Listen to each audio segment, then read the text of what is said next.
Oke, Mbak Bro, ini pengalaman Anda meminta surat break kontrak. Nah, piye iki dramane piye karo majikan?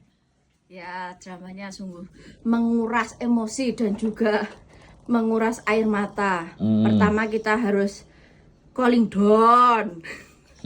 Nggak boleh emosi ya teman-teman, karena kita sudah memilih jalan break. Ya apapun yang terjadi, bah iku kok dia kate diuntal Malang ya wis. Terimalah kenyataan hidup. Piye, pas Mbok Sodorno pas kowe kate ngomong bubar lho, kate ngomong aku break gitu. Ya aku dengan wajah memelas ngomong ke beliau kalau sepurane aku gak iso terus nyambut gawe ning kene. What? Nah, terus Terus saya shock otomatis, terus mari ngono aku memberikan penjelasan bla bla bla bla bla, terus akhirnya jawabannya dia jawabannya what the fuck. bahasa Mandarin lho. Sing mang piye? Sing aku 我教你工作来这边，我要花好多钱。你因为呢，你过来这边好简单吗？ yang artinya 你有听一下，你有想一下。Yang artinya aku ngejeng awakmu dadi baburene gak murah. Dadi awakmu aja sak karepmu dhewe Pak medhotne kontrak. Tapi aku gak iso, boro-boro luputku sepurane. Yes. Terus akhirnya dia pergi meninggalkanku berlalu begitu saja tanpa sepatah kata.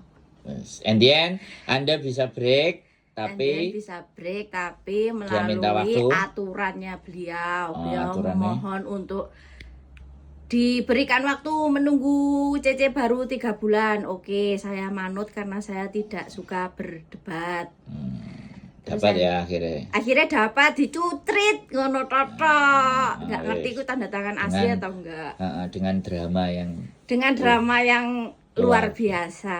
Oke, piye pesan kepada Pak Pejabat Pak KJRI yang terhormat dan seluruh jajaran, dengan penuh kerendahan hati dan kesadaran saya menjadi anggota BMI Indonesia Emas.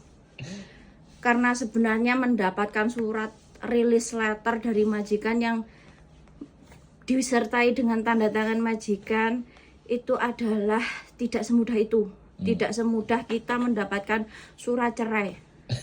Karena itu adalah surat seperti kita ingin mendapatkan surat sakaratul maut. Karena memang kita harus berjuang dengan sepenuh tenaga jiwa dan juga raga. Mental terutama harus benar-benar siap. Kalau tidak siap, ya kita yang sakaratul maut duluan. Jadi mohon untuk dipertimbangkan lagi. Karena itu majikanku berarti termasuk yang baik karena beliau nggak menyobek. Rata-rata beliau yang nggak suka langsung disobek begitu saja. Dan nggak peduli. Sekali lagi. Karena Anda drama dengan mempesona, makanya tidak disobek. Karena memohon dengan memelas. Tapi saya benar-benar dengan segala kerendahan hati. Iya, loh. memohon dengan memelas. Oke, kuncinya seperti itu berarti ya. Yes. Oke, nih teman-teman contohnya. Wis, kita aja ya. Makasih pengalamannya. Yuk.